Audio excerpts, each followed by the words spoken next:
This is Zandile from the Kingdom of Eswatini. May I welcome all of you to this important meeting. And yes, it is really an important meeting where we are talking about our AGYW, social contracting. I am from the Kingdom of Eswatini, as it has been said, and I coordinate AGYW in Eswatini. I'm one of the SSLN champions. Thank you so much for joining this webinar. And may you please introduce yourself so that we know the countries that are represented and also the offices that are represented. Thank you.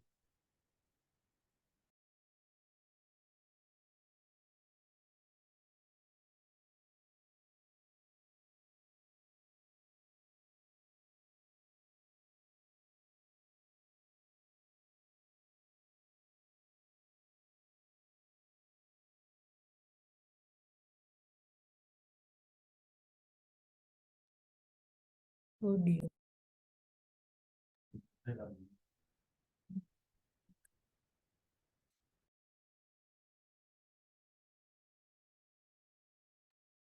Hello, good morning. Do you want us to introduce ourselves verbally or we just write in the chat? It is good to introduce verbally so that we all move together. Thank you. Okay. Thank you, Eswatini. I'm Dr. Andrina Mansambo. I'm from Malawi. I'm the head of HIV prevention and management, and AGYW is under my portfolio. Over. And I have my colleagues from Malawi. Maybe if they can also introduce themselves. Over to the Malawi team. Thank you very much, Dr. Andrian. My name is Virginia Tonywa. I'm the Senior Dreams Coordinator and AGYW Technical Advisor for PEPFAR Malawi. Thank you. Good morning.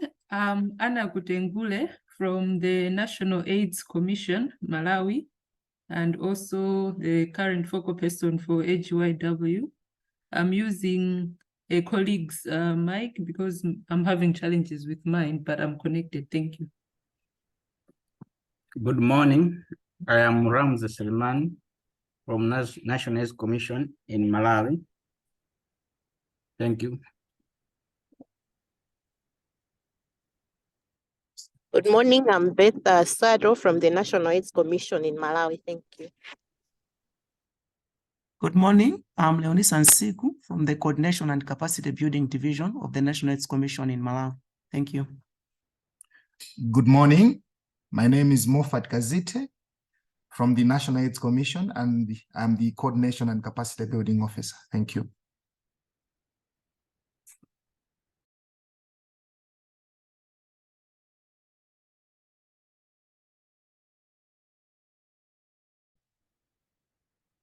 Thank you so much, colleagues, and welcome to our meeting where we are going to share on social contracting in Eswatini. Once again, thank you so much for joining our call. And yes, we are going to go straight to our presentation as the Kingdom of Eswatini. But before we get there, I'm going to allow our NAC representative, Mr. Mpieleli Dlamini, to just share some brief welcoming remarks. Thank you, and over. Thank you. Thank you so much, Zandi. Good morning, good afternoon, colleagues. Mine is just to appreciate the platform and also to appreciate the presenters who are going to be sharing our experiences as the Kingdom of Eswatini. We also appreciate SSLN for allowing us to share our best practices. One must take this moment to say that we are not saying all is well in the Kingdom of Eswatini. Overall, we have seen new HIV infections going down, but we still have pockets here and there. We still have subpopulations or specific populations where we still have issues. Adolescent girls and young women are some of the populations where we still need to do quite a lot in terms of HIV prevention, and also taking into account some of the economic social and structural barriers that we still need to overcome for us to realize a meaningful impact when it comes to perfectly addressing issues related to adolescent girls and young women. But we are happy to share our experiences, to also share challenges, lessons learned so far, and areas where we feel we can improve for us to achieve epidemic control when it comes to AGYW. So we are very much grateful, and thank you so much, colleagues, the Eswatini team, for putting together the presentation. And we are going to be learning from the interaction, from the feedback that we are going to receive from our colleagues from the other countries. Thank you so much. Let's proceed. Over to you, Zandi. Thank you. Thank you, MP. This is much appreciated, and thank you. Thank you, colleagues. Now we are going to go straight to our presentation. By the way, I'll be chairing the session and also sharing the presentation from the Kingdom of Eswatini. And then my colleagues from Baylor are going to also say something, and SBCCN as well as IPPF in Eswatini. Thank you so much. May we go straight to our presentation. Thank you. Briefly, as an overview, maybe it's good to highlight that we are such a small country with such a population of 1 million plus, and also the adolescent population, the people who are aged specifically 10 to 19, they constitute 23% of the total population, as you can see. And then we have also decided to share the population according to the regions. Maybe you can just press Lamek, so that they can see the population according to the regions in the Kingdom of Eswatini. We are having region A, we are having Hoho, we are having Shiselweni, we are having, yes, that's the data. We are having Hoho, Manzini, Shiselweni, Lubombo. These are the 4 regions in the Kingdom of Eswatini. And so those are the statistics of the adolescents in each region. Thank you. I think we can move. Yes. As an overview, again, we know that out of this total population, yes, adolescents, they constitute 23%. This is according to our latest population and housing census in the Kingdom of Eswatini. So youth aged less than 35 years constitute 70% of the total population. And mostly these young people are basically in the rural areas. So hence we are targeting the rural areas. We want to make sure that we target our young people. And also we have seen that the dropout rate in schools is basically high in the rural areas versus in the urban areas. So mainly our services are targeting the rural areas. So the Eswatini government subvent other CSOs in the Kingdom of Eswatini. We call them civil society organizations, and these include the Eswatini Breast and Cervical Cancer Network, the Eswatini Red Cross, Baylor Eswatini, and Family Life Association of Eswatini, which is popularly known as IPPF in the other countries. So the government of Eswatini signs an MOU with these partners. And then this MOU, basically, what does it mean?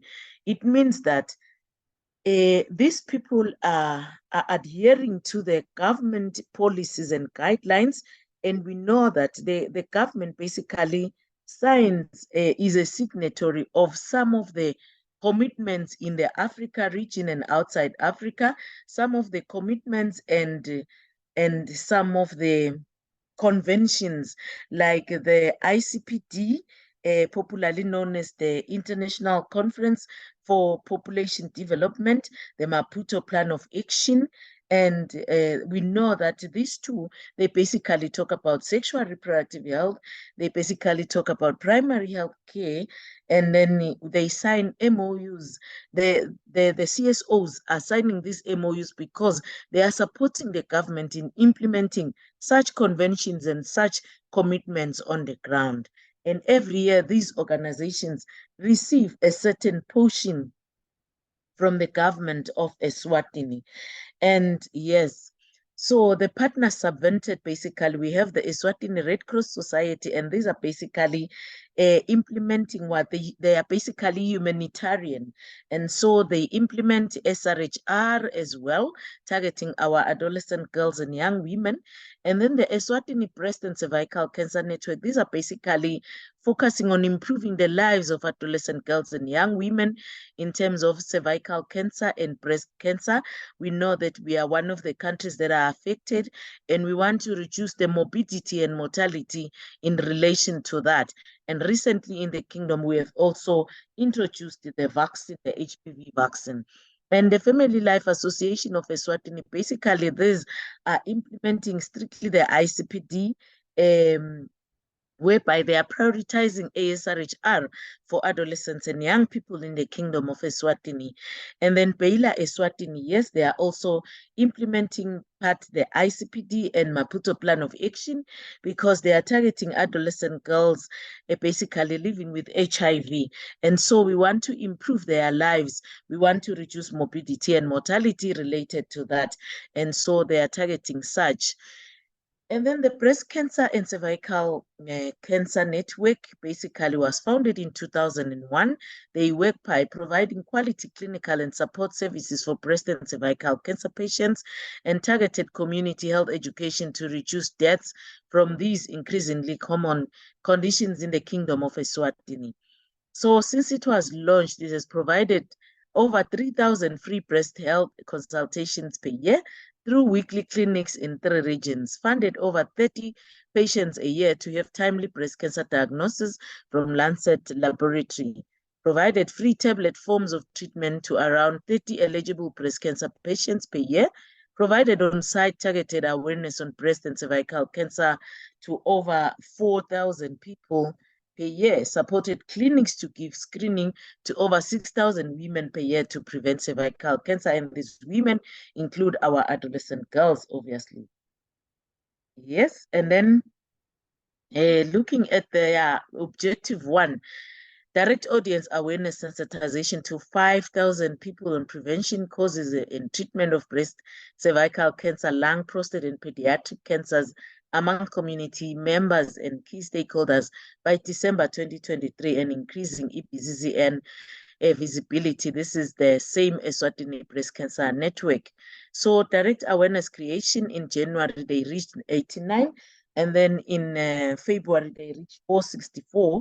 And then in March, they reached 1246. We are happy about the rising of the numbers. And then how about under capacity building? They have supported the National TB Program to train 56 national TB champions on issues of cancer.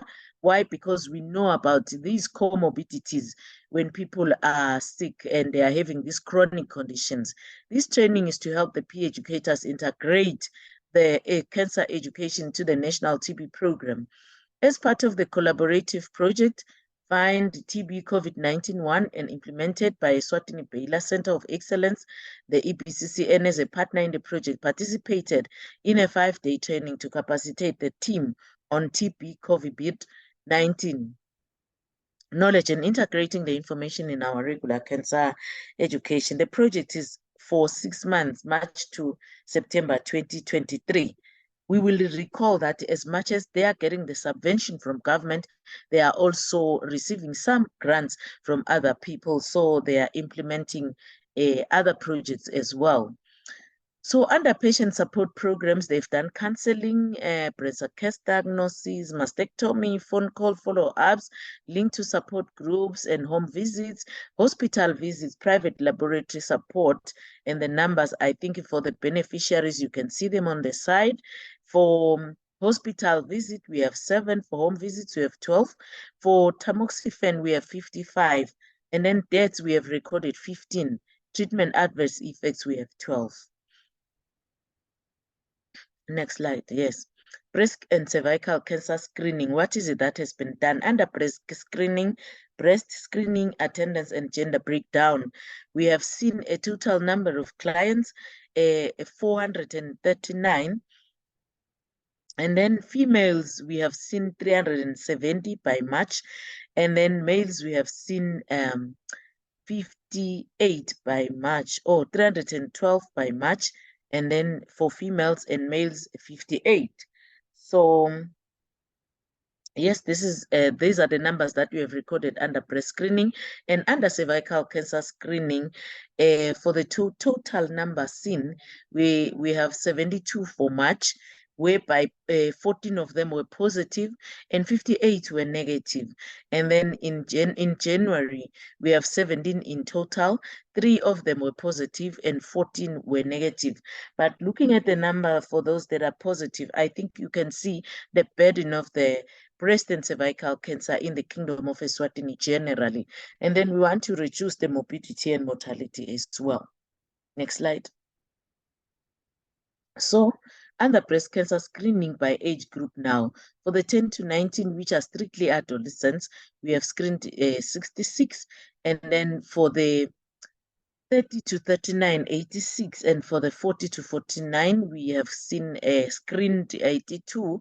I think you will note that as the ages goes up, the numbers also goes up. It means that more people do come for screening now. I think it's because of more understanding. And then how about cervical cancer screening? For the 11 to 20, we only had 2. And then the 21 to 30, we had 17. And then the 31 to 40 were 22. The 41 to 50 were 40. And yes, we can see that as the numbers are rising, the ages are rising, the number of screenings, they are decreasing. But as a country, we generally want to reduce the morbidity and mortality in relation to that. Baylor Foundation in the Kingdom of Eswatini, we know that these are basically focusing on adolescents living with HIV. This was founded in the Kingdom of Eswatini, and it's a not profit-making organization, and it is supporting us. We know that they are also receiving support from the Preston Mayor Squibb Foundation, and yes, they are one of the centers of excellence in the Kingdom of Eswatini, and we are having 2 satellite clinics under the same. The foundation supports the Ministry of Health in improving the health sector response to HIV through the provision of high-quality, family-centered pediatric and adolescent health care, education, and clinical research.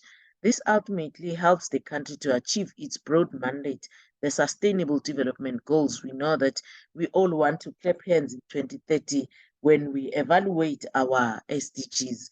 The Ministry of Health takes a health system strengthening approach to achieve an HIV-free generation through partnerships and strong ties with civil society, including through its public-private partnership with Baylor Foundation in Eswatini. So Baylor Foundation in Eswatini implements a child and adolescent health program in Eswatini, focusing on interventions that address the major causes of morbidity and mortality in children, especially those that are living with HIV, as well as those who are proven to be highly effective in improving the health and development of adolescents living with HIV in the Kingdom of Eswatini. We know that we are one of the countries that are having that high HIV prevalence.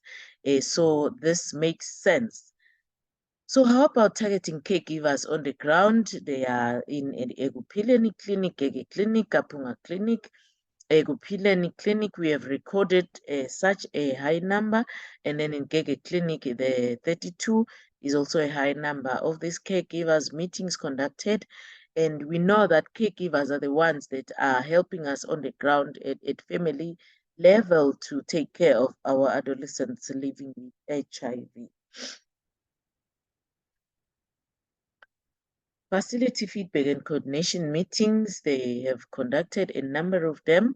And we know that these feedback meetings and community stakeholders meetings are conducted at least twice a year per facility to ensure smooth program delivery, collaboration, and feedback. The objective of these meetings is to provide an update on project implementation, review community cadres' performance, reflect on their conduct at their workstations, and address key deliverables.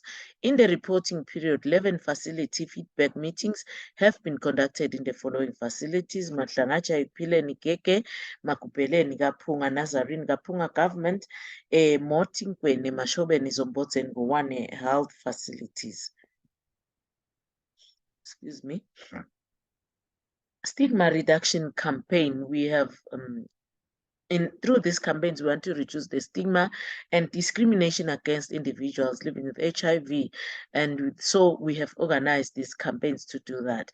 The objectives of these campaigns are basically to create awareness to individuals, families, and communities on issues around stigma and discrimination and how they affect adherence and the total well-being of people living with HIV.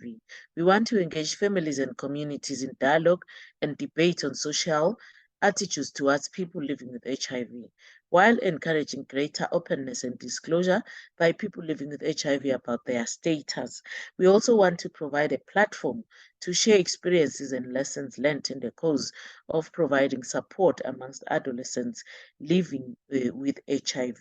We want to bring awareness on the importance of adherence in relation to U is equals to U, which is undetectable is equals to untransmittable.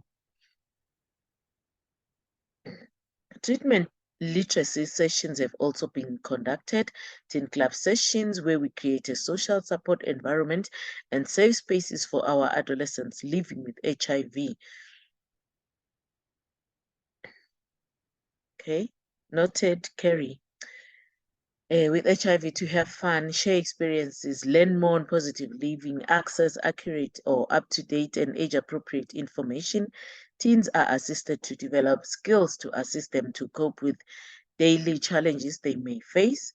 The kids, we have the community adolescent treatment supporters who goes from house to house to meet their peers who maybe have not observed their dates of coming back to the healthcare facility for a refill, ART refill. So we don't want to miss them. So we are having these community adolescent treatment supporters who visit them at household level to get or to find out about the challenges that they are facing or challenges that have stopped them from accessing our ARVs. So we are maximizing such, and we want to reach more. We want to make sure that our adolescents, the adherence is increased so that we are able to make sure that we improve their lives. Adherence and viral load monitoring, treatment literacy education, adherence and viral load monitoring still remain key interventions needed in order for the country to reach our 95-95 target for HIV testing. So ART initiation and retention in care is our target. Our results, 95% of people living with HIV, 95% of adolescents living with HIV, 97% young women or mothers program clients achieved viral load suppression. The project's effectiveness is evident, but close monitoring and support, especially for adolescents living with HIV, remains crucial. So if you look at the adherence and the viral load in this graph, the viral load in this graph, I think you can see that for adolescents living with HIV, the viral load is at 95. We are doing very well. Thank you. We can move to the next slide. Excuse me. Home visits, besides reaching clients at health facilities and in support groups or teen clubs, community cadres also reach out to clients through the home visit sessions. We know that when we conduct the home visit sessions, most of the time the clients are very comfortable, and the home visit services are very key as they provide a relaxed and conducive environment for a one-to-one care and support. And this has improved adherence for some of our clients. Clients tend to be more open and free when discussing about their health-related issues during these sessions because they feel like there is more privacy, and this is a one-on-one, it's targeting them, so it makes them to be more relaxed and to share more insights. If you look at our CECs and the CATs, excuse me, the CATs model, we are doing very well. Thank you. We can move to the other slide. Challenges and lessons learned. Community cadres need to be motivated closely for them to perform according to even the ones who are executing their duties. They still need the close monitoring and encouragement to continue excelling in their duties. So we need to motivate them, closely monitor them, and ensure that we consider their reports as well. Thank you. And yes. maybe at this time I can invite questions and clarifications. I have seen some of them in the chat. Maybe I can pick this one shared by Kerry. Kerry said, maybe we can share a bit more on the mechanism and operations of social contracting with SPCCN and Bela in the kingdom. Thank you so much, Kerry. Basically, I have shared briefly that these are the partners that are supporting the Ministry of Health on the ground in implementing some of the commitments and conventions that we are signatory to. So we want to improve the lives of our young people. So what happens basically is, excuse me, we record the commitments of the parties in the cooperation for the provision of the services. Like we know that these two are basically providing services to reduce morbidity and mortality in the Kingdom of Eswatini. And then we also outline the models, the operanda, the parties that will adhere to when implementing. And this dictates what they are going to do on the ground in supporting the commitments or the conventions.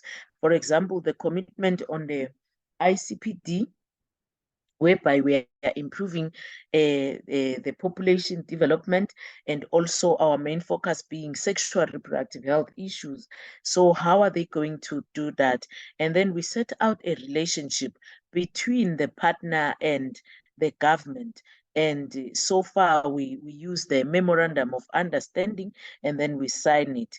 And then we also recognize the role to be played by the partner on the ground in issues of sexual reproductive health, in issues of reducing morbidity and mortality related to HIV. And also, government remains responsible on whatever that is being done by the party on the ground, the partner on the ground. For example, if they happen to mess up on the ground, the government is there to respond on their behalf. They do not have any challenges. And also the government affirms and recognize that the members of that CSO are driven by our policies and guidelines as they implement on the ground, and also they adhere to our principles and values as Ministry of Health. And then they also commit to support the government, and they also prepare a corporate that ensures adherence to our policies and guidelines. And we also establish a mutual understanding between the CSO and the government of Eswatini. Maybe we'll keep on sharing more if there is need. So thank you so much. Without a waste of time, may I invite also I wanted to invite our IPPF. I don't know whether it's the right time to invite our IPPF to also share what they are doing briefly before I go to the Chair, okay. maybe before the person comes in, I have a follow-up question to what Kerry has asked. Let me start. Dr. Andrina Monsambo from Malawi. And let me start by commending the Kingdom of Eswatini for implementing the social contracting, and which most of us countries we are struggling. So it's really interesting to hear from you. And I have 3 questions as a follow-up to what Kerry has already indicated. I would like to know more how the government, the Kingdom of Eswatini, has done this subvention to these organizations, and how long you have been doing it, and what was the criteria for choosing those organizations, and does it include both national and international NGOs, and what are some of the key challenges you have encountered so that we can learn from? Thanks, and over. Thank you so much for your question. It is much appreciated. How do we give out the subventions? The subventions are basically given on a yearly basis. We know that the government receives their share through our parliamentarian yearly support, and then the government through the Yes, we have an MOU to guide the relationship. Thank you so much for your question, Juliet. We have an MOU to guide that. So how do we choose these partners? We select them by their focus, their mission, their vision. What is it that they want to achieve on the ground? I've made an example of the Red Cross Society, which is basically focusing on sexual reproductive health and rights issues, and they are also focusing on disaster management and humanitarian.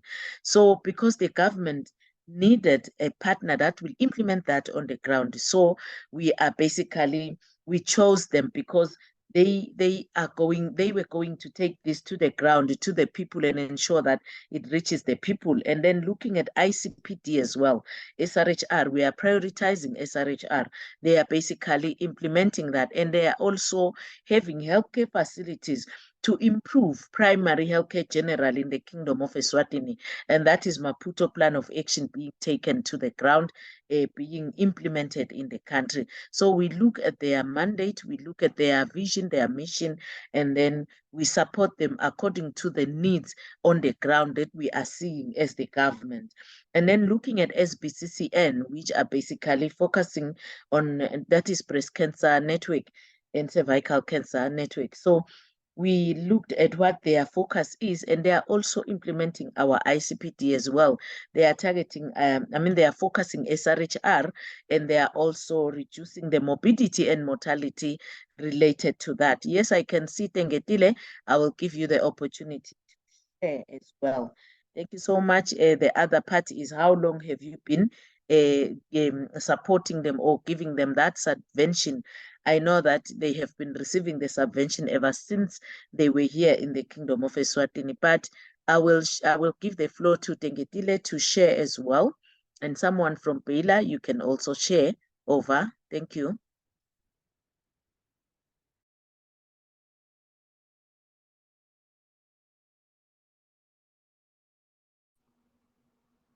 Good morning.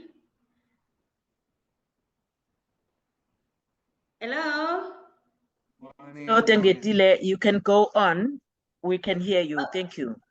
Oh, okay. Thank you, Zandi, and good morning, colleagues. My name is Tengetile Kupega. I am from Eswatini Breast and Cervical Cancer Network, which is a non-governmental organization providing a range of services and initiatives aimed at reducing the cancer burden in the country. We deliver education programs and awareness materials and services for breast, cervical, prostate, lung, and pediatric cancers.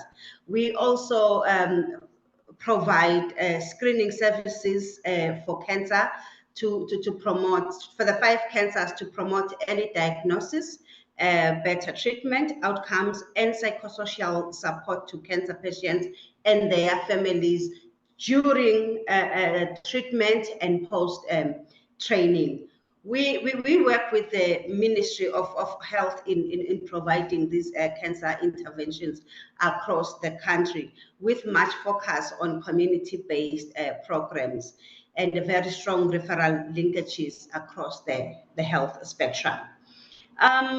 For us as EEBCCN, we have been supported by the government of Eswatini through a subvention to ensure that we provide these services. However, as the years go by and the focus in terms of the needs in the country,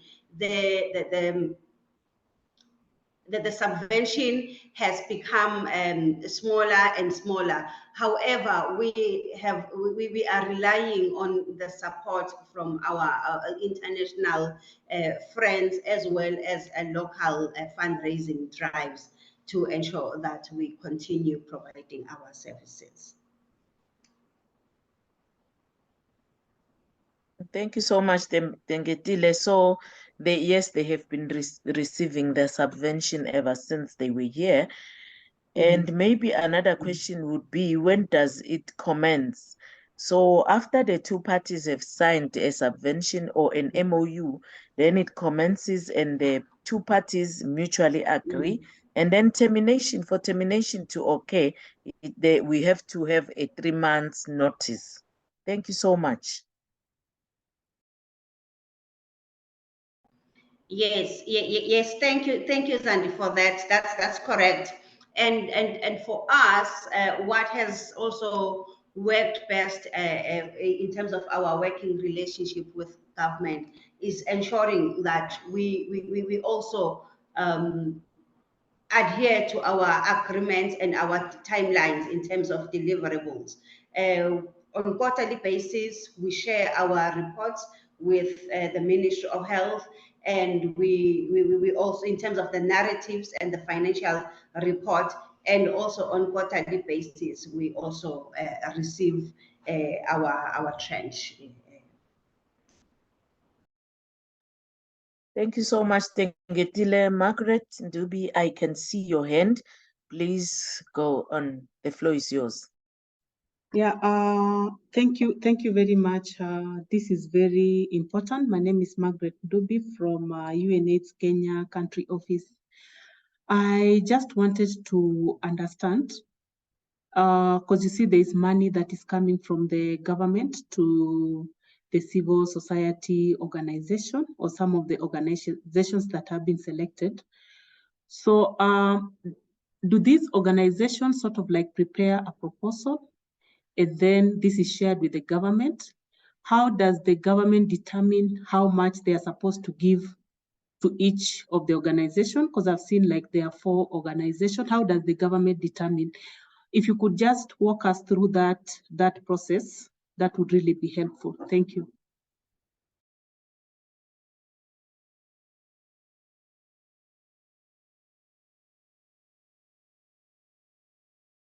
Okay, thank you so much, Margaret, for your question. That's a good one.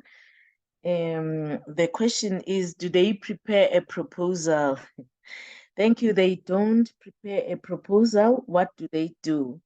They just come and present what they are doing, present their vision, their mission, what is it that they want to do on the ground. And then after presenting that, we give them, as government, we give them an MOU, the Memorandum of Understanding. It has got the background and also their objectives, what is it that they are focusing on, and the coverage, how many communities are they going to cover, and everything, and what resources do they have. And then the funding, in terms of the funding, I know that the government has got a certain percentage for our CSOs. If they decide to give them at least 5%, they are going to give them 5% across.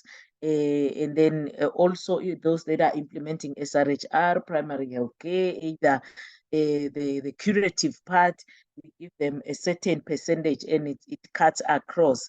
And this is maybe the disadvantage about the support, because that is why you will hear some of them saying the support has been reduced from year to year. Why? Because maybe they are having more staff, and then we are giving this support, maybe you are giving 5% across, 5% to partner A, partner B, partner C. So yes, that's the one that we are using. Thank you. And then, yeah, determine, how does the government determine the amount? We use the cut across, and they submit the Memorandum of Understanding, which has got all the information about the organization. Thank you. I can see your hand. Is it God Power? The floor is yours. And then it will be Virginia and then Chris.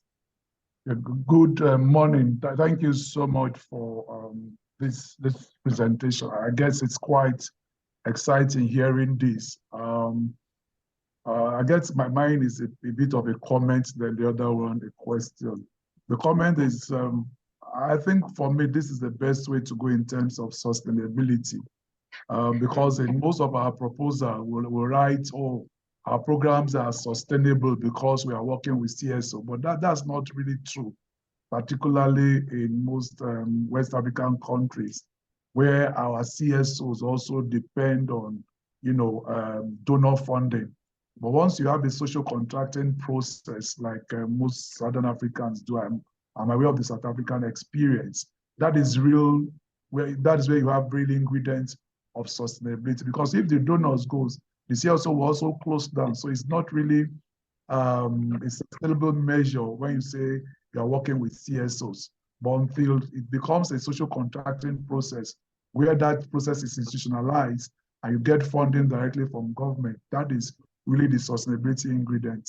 So that's the comment. The question is, I'm aware that Global Fund is toiling with doing a bit of social contracting. I know I saw that in their guidance in the last GC7. So I don't know if anybody has experience or if you have experience of Global Fund facilitating social contracting process, if there are lessons to learn from that experience, just in case they decide to start it in Nigeria. How do we have lessons to learn if anybody has actually gone through that social contracting process that Global Fund instituted? So by sort of giving a seed fund to catalyze the process. Thank you, and over. Thank you, God Power. Yes, we do have experience of Global Fund and PEPFAR supporting the social contracting, especially for AGYW as well. But today we had prepared to share about the social contracting from government only. But then what happens with Global Fund and support, most of the time the partners, the CSOs and other development partners, they submit a proposal to the Global Fund. There is a call, and through that call the Global Fund shares their main focus, like we want to reduce new HIV infection amongst AGYW, because we have seen that in the past SHIMS, which is the HIV incident measurement survey, we have seen that we experience high HIV incidence amongst AGYW. If our main focus is that one, and then the partners submit proposals that are related to implementing the AGYW or maybe reducing that new HIV infection, and then we sit down and look through their proposals and see if they have ever received any grant before and how the grant was handled, and see their records as well, and if they do have all the documents that confirms that they are an existing organization, and we also visit their organization to see how they operate. That is what we do under the Global Fund support as well as the PEPFAR, and then they receive the grant through the evaluation of their proposals. So it's different from what the government is doing, because the government signs an MOU, a memorandum of understanding with its partners. Thank you so much for your question. And then now we are going to have Virginia and then Chris. God Power, I think that's an old hand. Thank you, and over, Virginia. Thank you very much. All right, thank you very much, Chair, and thank you, Government of Eswatini, the Kingdom of Eswatini, for the great presentation. I would like to retaliate what God Power just said. Of course, I'd raise my hand, I think, at the same time with him. It's really a very good initiative to learn from the Kingdom of Eswatini, especially having the government taking initiative in social contracting. I think this is something that other governments in Africa should learn, because I'm working with PEPFAR Malawi as the Senior Technical Advisor on Adolescent Girls and Young Women. And truly it has been PEPFAR and maybe Global Funds doing these things. And I think seeing that government is now taking an initiative, this is really recommendable. And it's great for the development of a roadmap towards sustainability. So my question is on I saw very good results on the screening, but also testing for breast cancer. And also breast cancer, and the other one was, I think, cervical cancer. So there were absolute numbers, but then I wanted to understand if you have targets, or if these CSOs are given targets to check from, because I saw that from January, I think, to March, there's been great increase for the breast cancer. I saw moving from 24, 45 February, and then in March, going up to 370 and 312. Much as we know that this is because of the sensitization, and that females, they now know and understand the need to go for cancer screening.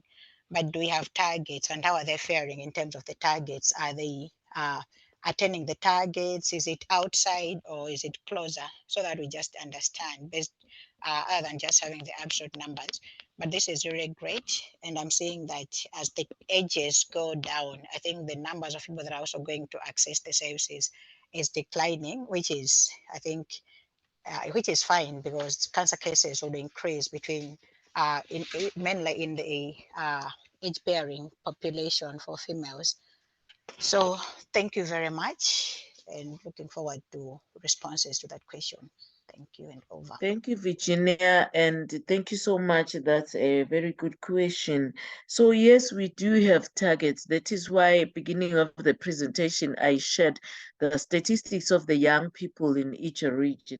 So yes, our CSOs do have targets, and yes, we are doing very well in terms of the numbers getting closer to our targets. We are doing very well. Why? Because as they are working at community level, they are also able to refer to the nearest healthcare facilities, and also to extract the data from the nearest healthcare facilities to say, out of the 25 that were referred, how many actually received the services. So yes, we do have targets, and thank you so much for your question. Our partners are doing well in terms of the targets. They are getting closer to the targets each day. Thank you. Chris? Yes, thank you very much for the presentation. It's a very good learning experience. My first question was going to be on the targets regarding the key performance indicators, but I think you've mentioned, you've answered to that. I was going to ask how you hold them accountable in terms of key performance indicators, but I guess that answers it. But then the other thing is,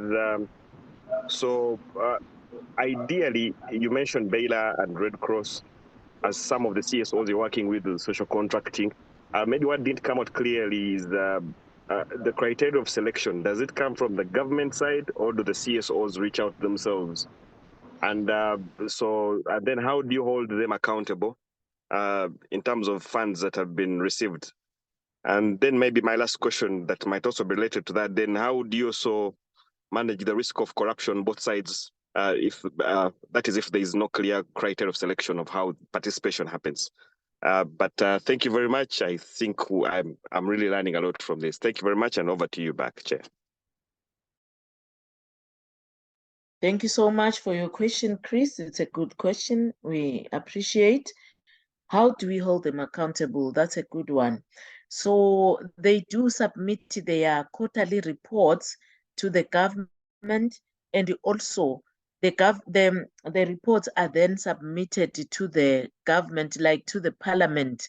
They submit to the cabinet. The entire report is submitted to the cabinet, so that we can see what they have done with the money that was given to them. And then we look at the cost, and they also attach the costs that we have reached community A, and these were the costs. So much money was used for sensitization, so much money was used for treatment care and support, so much money was used for screening. So they do submit such reports. And also we are having and we call it a TWG, a technical working group. We conduct meetings on a quarterly basis. That's where they report. And this is an AGYW technical working group, or an ASRH technical working group. So we conduct it on a quarterly basis, where they come and report for close monitoring, and also so that we are able to track progress. And if they meet any challenges in implementation, the government takes it up. For example, we had previously we had challenges whereby partners were reporting that now we find ourselves targeting one and the same community with the same services. And we as government decided to regionalize the partners to say, you are going to implement in region A and you are going to implement in region B, C, and D. And then these are the partners that were basically focusing on clinical support. So now they are implementing in their regions, respective regions, and most of the time you find them competing, and this has worked very well for the government. Thank you so much. So that is also what helps us to also track if there is no corruption on the ground, the structures of reporting, and also the report that is taken to the cabinet. Thank you so much. Gurundi, and then Margaret. Okay, thank you, Eswatini team, for the wonderful presentation and, of course, the lessons that we're learning right now. I am from Nigeria, so I'm just curious to know the focus age group, which is 10 to 19. How did you get this to really be the group? Because I know, I mean, the 10 to 13 are a little bit younger. Are they sexually active? That is one question that I have. Secondly, I want to also ask the question on the issue of home visits, where you said, I mean, they feel more comfortable, and of course, it's tending to reduce discrimination and stigma. Are there no issues there in the homes where you visit these young ones at home? The parents, how do they feel about these issues? Will these children not feel uncomfortable, maybe having visits from healthcare workers and focusing on them alone? Will they be free to answer real questions pertaining to their sexuality and the rest of them? These are the issues that I really wanted to be curious, to find out. Thank you and for the wonderful presentations. Thank you, Gurubni. That is appreciated. The question is good. For the 10 to 19, I was just giving you the brief background on where we are in adolescence, basically in the kingdom. Why 10 to 19? Because that's the definition by the UN that adolescents are basically 10 to 19. But if you will recall, in the same slide, we also shared that for young people aged below 35 years, we are at 70% of the total population. So we were trying to just bring a picture that this is a youthful population. And so we want to target our young people because of that. And then looking at the sexual debut, yes, as a country, we are having challenges with sexual debut, but sometimes in the ages of 20 to 24. And that is why we are having a high number of unintended pregnancies also amongst the 20 to 24, where we are currently at 16.7%, according to our multiple indicator cluster survey. And for the adolescent fertility rate, we are currently at 87 per thousand. Those are the ones that are aged strictly between 10 and 19. Baila is going to take over and respond on the issues of home visits. Yeah. Thank you so much. Healthcare workers, we do have healthcare workers that goes to the households through the hospice at home, which is another CSO that is taking care of the chronically ill in their household level. So yes, we do have healthcare workers that conduct such home visits for the chronically ill patients, including those that are suffering from cancer, cervical cancer, basically, and then also those that are HIV positive, but basically most of the time now we are having those that are cancer and or suffering from non-communicable diseases, including the heart conditions. And then may I hand over to Baila to respond on the issues of home visits. Thank you, and over. Baila.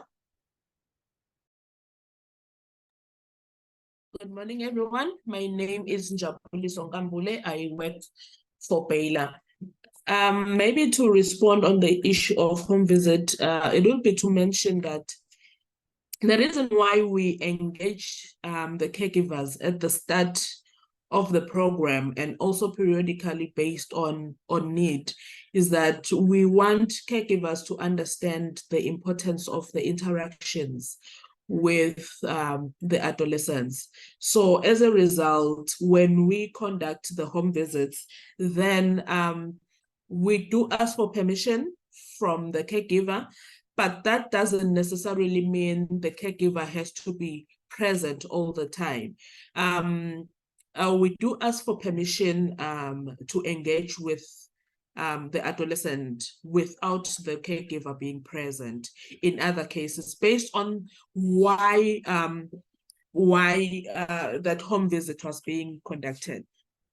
For example, for those that are 16 years and above, you find that now SRH issues have to be discussed, and the adolescent will not be comfortable with discussing those issues with their parents or caregivers being present.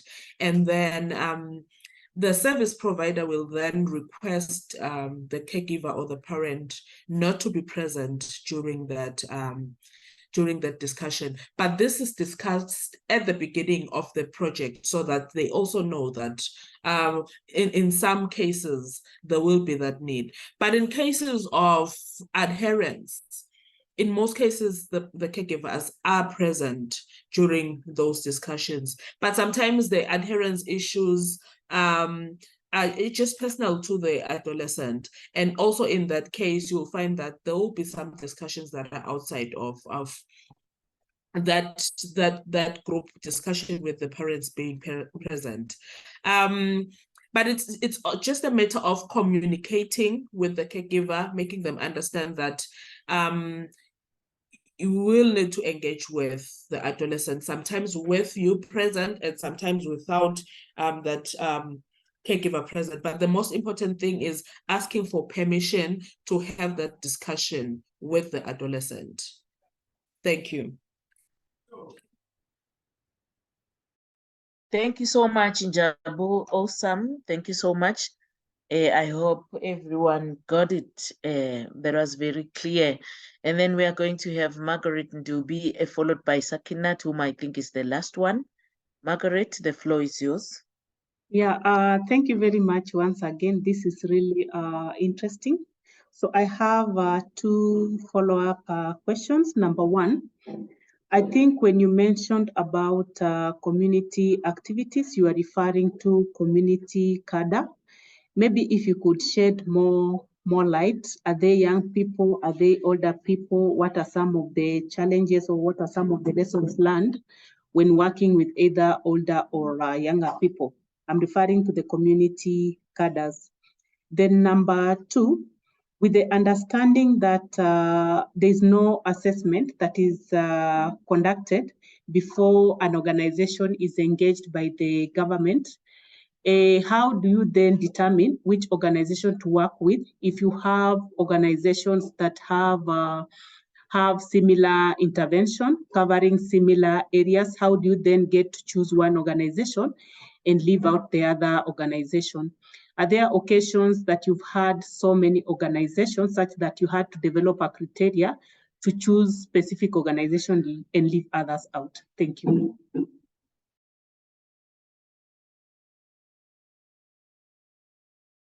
Thank you so much for your question, Margaret. I'm going to take the one on the partners. How do we choose them?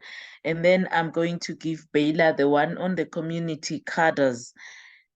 So the similarity in implementation, basically, that one was not under the CSOs, just to give the clarity. It was basically under the partners that are supporting our clinical services, the development partners. So, excuse me. So those partners helped us as government to regionalize them. Why? Because they were implementing in the same area, they were implementing in the same region, they had peak health facilities in the same region.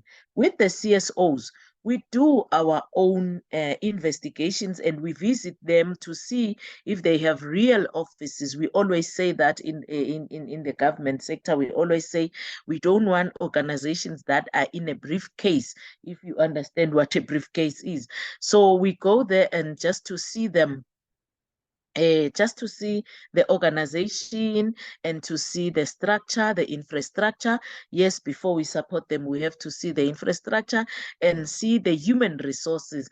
Everyone, some people are always there. So thank you so much. We do scrutinize our partners. We do scrutinize our CSOs.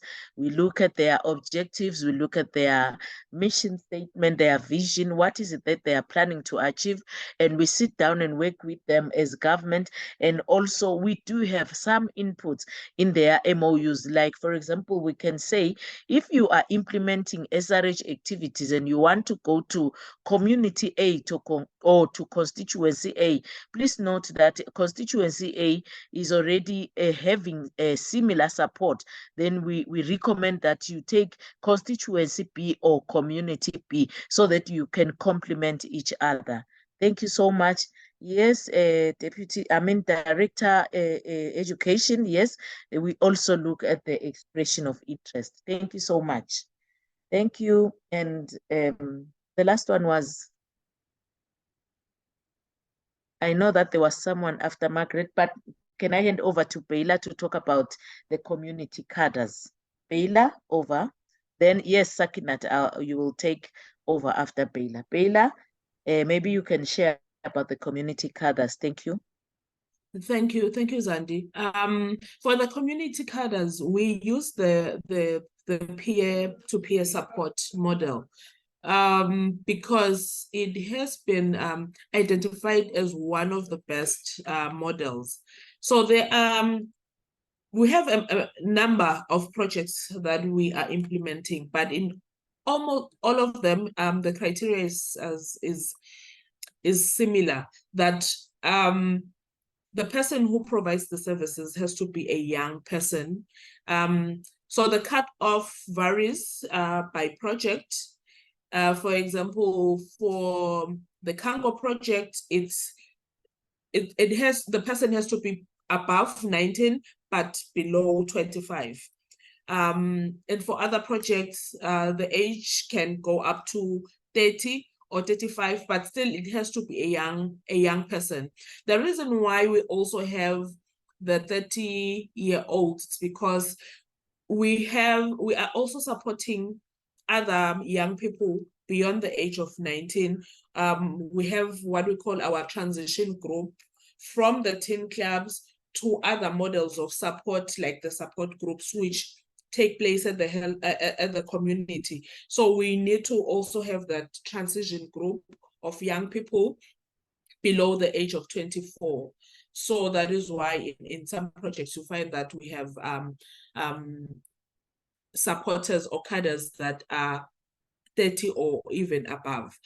But what we have realized is that for the younger cadres, because they are still looking for opportunities, they still want to go back to school, start businesses, there is a lot that is happening in their lives. Some are getting married. So you find that the staff turnover is a bit high where you have younger cadres than when you have older ones who are already married, already settled wherever that they are. So that is the difference that we have seen. But in terms of providing the support and being true to the peer support model, the younger ones are always more effective. Thank you. Thank you, Njabu. Thank you for your response. That was very clear. And then Sakinat, you can take the floor. Okay, thank you so much for the presentation and for the experience sharing. I'm Sakinat Adele from Nigeria. And my question is, I don't know if you have youth-led organization or youth-led community, especially when you talk about the issue of SRHR, and how are you leveraging on those platforms? It's good to recognize that those platforms have actually strengthened peer peer-to-peer experience sharing, and it has made it easier to reach out to these young people, especially when there is issues around flexibility or freedom of experience sharing among them. So I don't know if you have those structures that actually have these young people, and how are you leveraging on it to reach out to more adolescent and young persons? Thank you.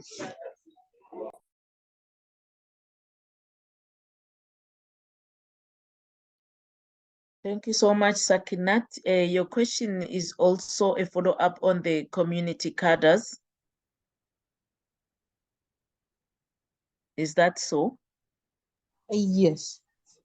Thank you so much. I will hand over to Bela to respond to your question.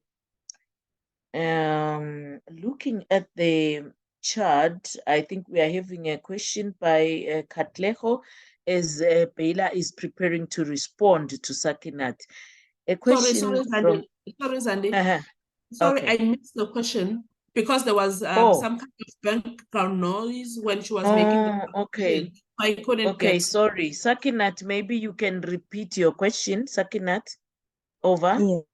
So my question is, I don't know if you have youth-led network or youth-led organization in your space, and if you're leveraging on those platforms to actually reach out to more adolescent and young persons.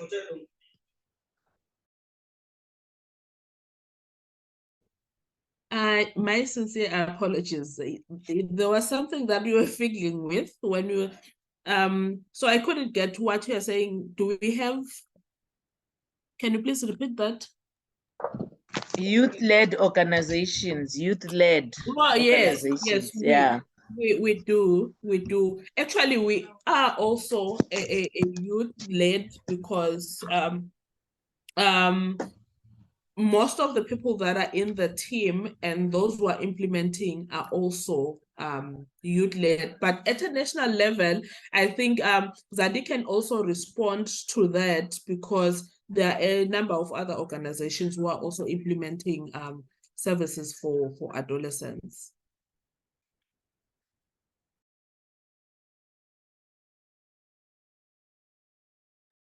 Thank you, Jabuliso. Aaron, Sunday, I think you are the last one because, yeah, time is really not on our side. All right. Aaron, yes. Thank you very much and good.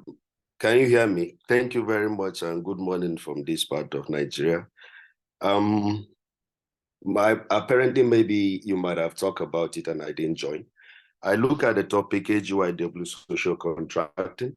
So I'm coming from more of a financial aspect. When we talk, because when I joined the call, I know you're talking about the peer approach, which of course we are also doing a lot around that.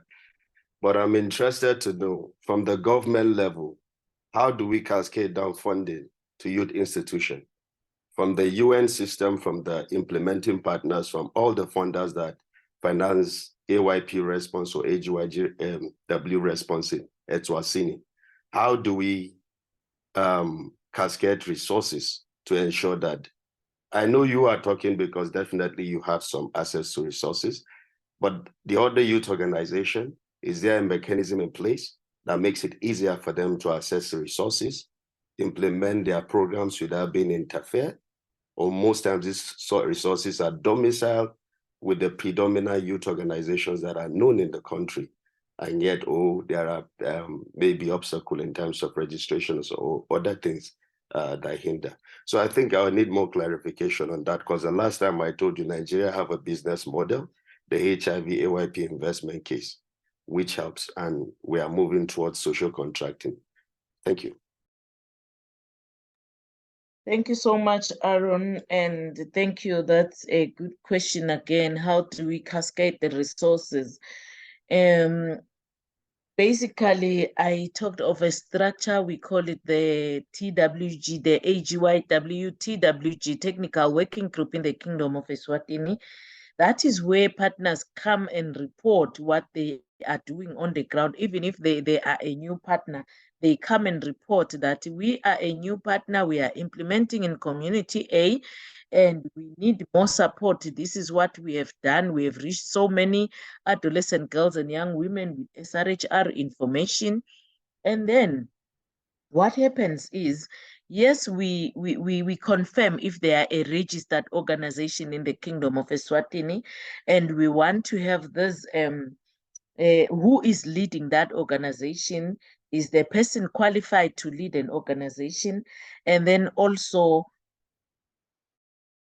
from other partners, including the UN agencies, according to their focus. If they are focusing on children and adolescents, obviously they will get support through from UNICEF through the government, or from UNFPA through the government, depending on their focus. So we look at the focus, and most of the time, yes, they also do get support from our development partners under PEPFAR or under the Global Fund. Through the Global Fund, I have mentioned earlier on that they submit proposals. Once there is a call, they submit their proposals in relation to the call. And then, yes, they also do get support from the Global Fund. But since you know that we review the proposals, it cannot be everyone that gets that support from the Global Fund. Thank you so much. Someone, Ziki, has asked a question. Is there a modality for performance assessment? Yes, performance assessment is done during our technical working group meetings. At the beginning of the year, we compile our plans and we bring them together to come up with one big plan, and then we are able to track progress. The performance assessment, that is where we track progress and say, why is partner A not implementing? Why didn't they implement? We use that big plan, we call it a consolidated plan at national level. So we are able to do that performance assessment. How are they performing? How has everything been done? And also through the quarterly reports that they submit.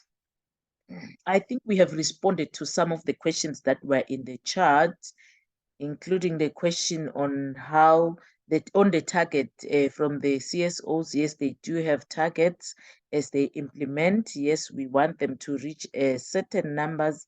And then someone says, next time, please present versus the target so that we can appreciate the good work done. Yes, we can do that. Thank you so much for the recommendation. It's taken. What else? What is the reason for the process for social contracting not open, e.g. competitive? We have a few CSOs in the Kingdom of Eswatini, and earlier on I mentioned that the government looked at the focus for that civil society organization, since we know that we are a signatory in some conventions and commitments, looking at the Convention on the Right of the Child.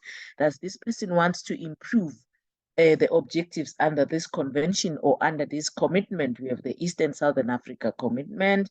We have the ICPD, the International Conference on Population and Development. Which part does this person wants to improve in the country? And then we look at that. And then also the Maputo Plan of Action. We are a signatory as a country, so we look at that.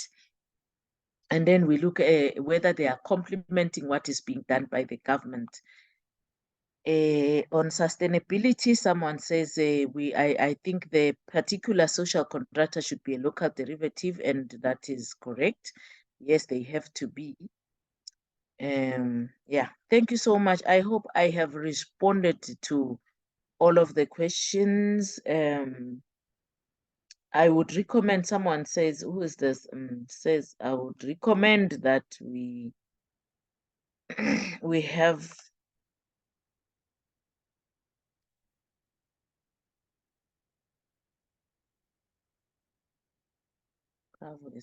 so someone is recommending that we have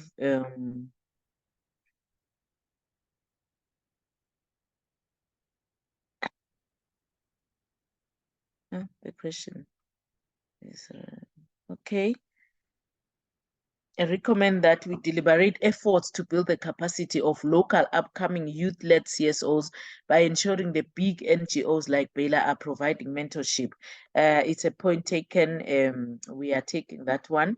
Thank you so much, colleagues, for your questions. We really appreciate them. Maybe at this point in time, Thank you so much, Katleho. Yeah, that is appreciated. So at this point in time, may I have Team Kenya, Team Malawi, Team Nigeria, Team Uganda share a few takeaways from this meeting. Over. Team Kenya first, followed by Team Malawi, and then Team Nigeria, as well as Team Uganda. Thank you, and over.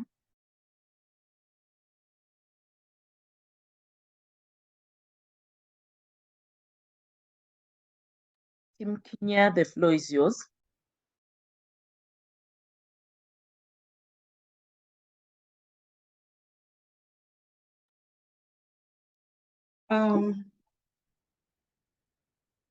Good morning, good afternoon, colleagues. This is Margaret Ndubi from UNAIDS.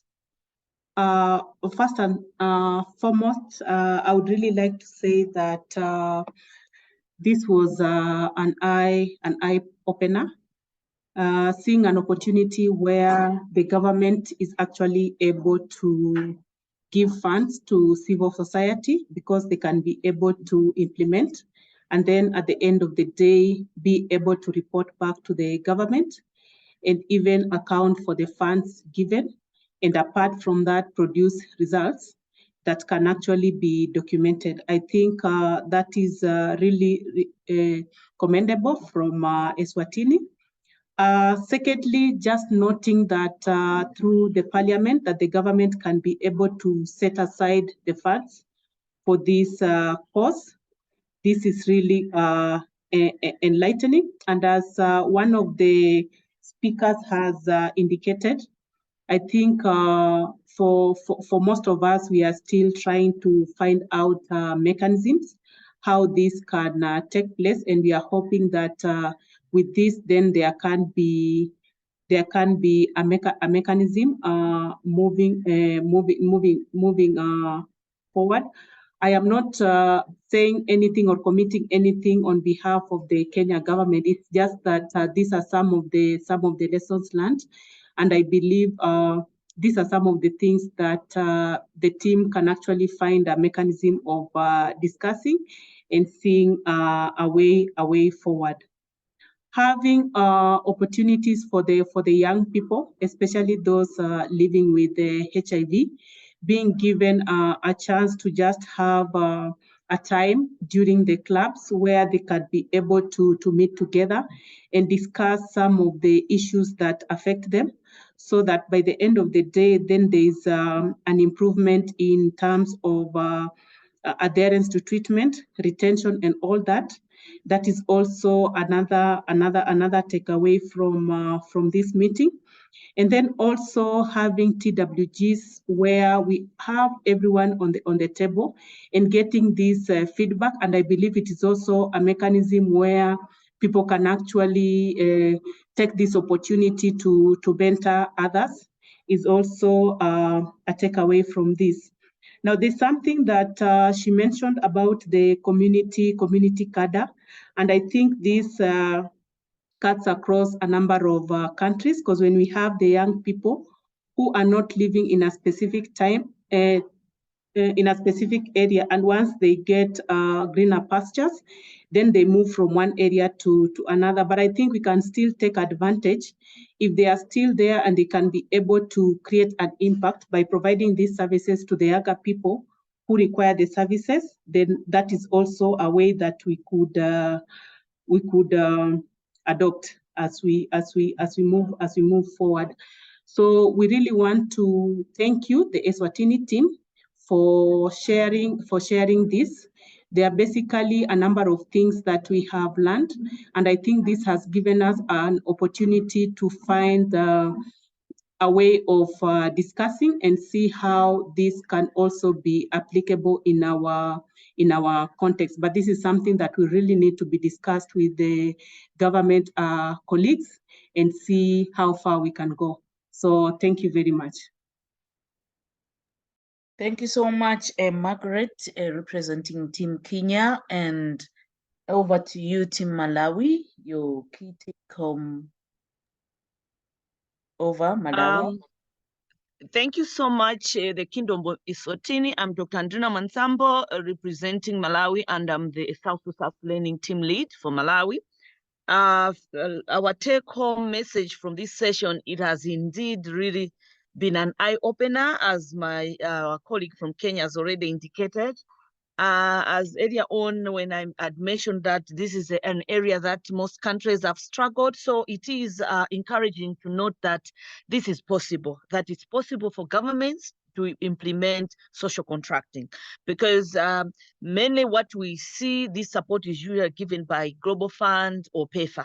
So this session was really encouraging to us as Malawi, and I'm sure with other countries, that it's possible for governments to implement social contracting initiative. So for us as Malawi, it was indeed a learning point, because I know social contracting has always been on our agenda, even in the previous global coalition GPC roadmap. We had indicated that maybe we might need to do social contracting, but we didn't make much progress, because obviously there were a lot of things that we needed to learn from. And this session has provided most of those learning points. And it was interesting and to note that as the Kingdom of Eswatini have really laid out mechanisms to be able to do this. And it was also interesting and also critical to know the importance of MOUs. These are very important, so that government and the organizations that have been identified agree on what needs to be done. Of particular importance, I noted that really intrigued me, and I was really happy, is that government could once they notice that the organizations are in the same vicinity providing services, and to avoid duplication, government to say, no, you organization X should go, you should move to another area than being the same area. This is very important, because we have seen from experience, we have noticed some organizations being all concentrated in one area, and then the other areas being not saved. So this was a big lesson and an important lesson for us as Malawi, so that as we work with the organization to ensure that all areas are well covered, so that we do not concentrate in one area and leave other areas underserved. So for us as Malawi, this has been a learning point, as I've said, and the lessons and the issues that have been presented here will help us as we deliberate further on issues of social contracting in Malawi, because we haven't made any headway, but this session definitely will help us to have more issues and more lessons to learn and more issues to discuss as we move forward. Otherwise, thank you so much, the Kingdom of Eswatini, for this wonderful, wonderful session. Thanks, and over. Thank you, Dr. Nduma, from the warm heart of Africa. This is much appreciated. And now we are going to have Team Nigeria share their takeaway message. Over, Team Nigeria. The floor is yours. Okay, thank you so much, everyone. My name is Adobe from the Mosaic Project in Nigeria, which is funded by PEPFAR through USAID. I am an AGYW champion and the youth representative for the Mosaic Project. So this session has been very, very enlightening and very interesting. We're talking about sustainability of the response. We have learned over time that donor funding is not unlimited, and cases will come where donor funding may not be available. So we have to think of other funding sources. We have to diversify our funding sources from the government and even from other local sources like private entities and collaborations with private sector. So this has been really, really enlightening, and I'm happy to see that Eswatini is doing a great job on that. And another highlight for me is the integration of services. In your first presentation, you talked about integration of cervical cancer and breast cancer screening services with TB services.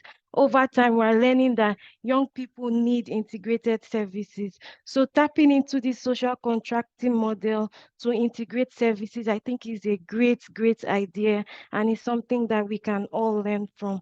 And then lastly, just like Aaron said and Rashidat said from Nigeria, we need to really engage the youth-led organizations. We need to keep building capacity because we're talking of sustainability of the response.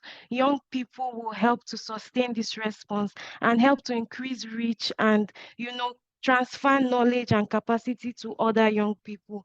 So while youth-focused organizations, we also need to work with youth-led organizations to ensure that this response is sustained.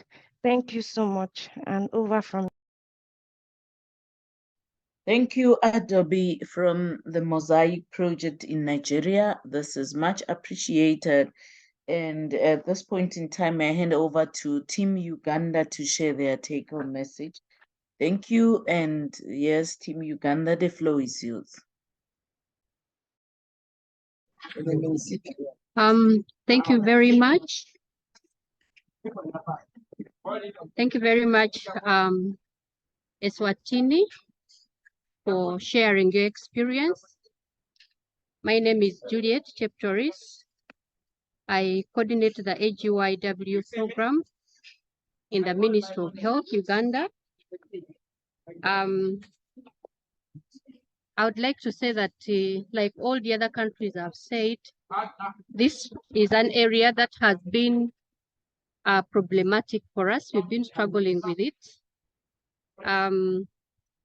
We have started the processes, but when we did our PSAT for AGYW, this is one of the areas that we scored red all through. And I think this has been a learning point for us. Thank you so much, Eswatini, for sharing your experience. So I'd just like to add to what other countries have said in addition to their learnings, but also just to say that for us, we shall pick this to look at both HIV prevention and also care and treatment, where we have the prevention program for AGYW, but also I think I saw that they have the CATS program. In Uganda, we have the YAPS program, which was, I had a lot of learning from the CATS program in, I think that was from Zimbabwe. And so just taking home is what we saw very interesting was that Eswatini made sure that they engaged Parliament to make sure that the budgets are on. I think that high-level engagement is what we are missing as a country. It's an area that we'd like to put more emphasis on, such that we can have our social contracting program run smoothly, but also bearing in mind the preparation that they put in, which I saw in the presentation. For example, even if they didn't tell us that it was written anywhere, for example, coming with a very detailed selection criteria that involved actual visitation to make sure that you're actually seeing what you need the organization to have. I think that was very important to us. And also the written memorandum of understanding, but also because for us currently we have a 5% request only for the HIV-related interventions. I heard from their presentation that it cuts across interventions, like, for example, sexual reproductive health. So I think that is a learning for us, not just to look at only HIV, but have the 5% cutting across. And very interesting was also part of the preparation that I want to add is monitoring and evaluation, where they have the performance targets and all those for the organization. And I think for us just to strengthen our technical working group quarterly meetings, which we already have for the different thematic areas, and working with young people, the youth-led organizations. I think I liked one thing that one of the members posted on the chat, that we we let the big organizations build capacity of the smaller organizations which are led by young people, such that they are able to lead their programs at community level, and that would be more sustainable. And then I think what was also striking on our side is the way the government of Eswatini engages with the Global Fund and PEPFAR. I think I saw that there is a learning for us on that side, where I saw that the government is really in charge of the programs, where the money which comes into the country passes through the government, and the government is the one that decides which organization, and they are really involved in the processes, even if it comes to either PEPFAR or Global Fund. I think also from the government side for us, I think that has been a great learning. I think, and many others, I think I have talked about the selection criteria already. Yeah, I think from us, Uganda, that is what we have learned. I know that some of my colleagues were also online, and we shall see how we can concretize this as a country and move forward. And I think we're interested in engaging more with Eswatini. So if we reach out to you to help us share some of the reports and the documents that you have developed, I think it would be nice for us to help us understand and also just have a feel other than the audio that we have heard. So that's it from us, Uganda. Over. Thank you so much, Juliet from Uganda. We really appreciate your take-home message. And at this point in time, may I thank all the countries, Team Kenya, Team Malawi, Team Nigeria, and Team Uganda for sharing your key takeaways. And we would like to appreciate all of you colleagues for joining this call. You have contributed to the success of this webinar. And at this point in time, we are going to share this poll whereby you are going to give us feedback on this link and learn session, what you have learned from this session, and also we are going to share the presentation. It will be made available on the SSLN website, and also we are going to share it through your email in due course. Thank you so much, colleagues. We really appreciate your attendance. You have contributed to the success of this meeting. And as the Kingdom of Eswatini, we are open for benchmarking if you want to come and learn. I know that you guys have been talking about the performance measurement, the monitoring and an evaluation. So if you happen to come to the Kingdom of Eswatini for a benchmarking session, we can then take you to these individual organizations, including the Red Cross Society, including the IPPF, including the BELA, including all of the SBCCN, all of them that I've shared today. We can take you to these organizations so that you can learn more. They can even share the amount they received in each year. Thank you so much, colleagues. And we have come to the end of our session. Now we are closing our meeting. Thank you and keep well. Bye. Remember to give feedback. Remember to give feedback through the poll. Thank you. Bye. Bye. Bye. Thank you. Thank you. Bye. Thank you, Sandy. Thank you Bye. very much. Bye. Bye. Bye. Bye. Bye. Yeah. Thank you. Yep. You never tell me out.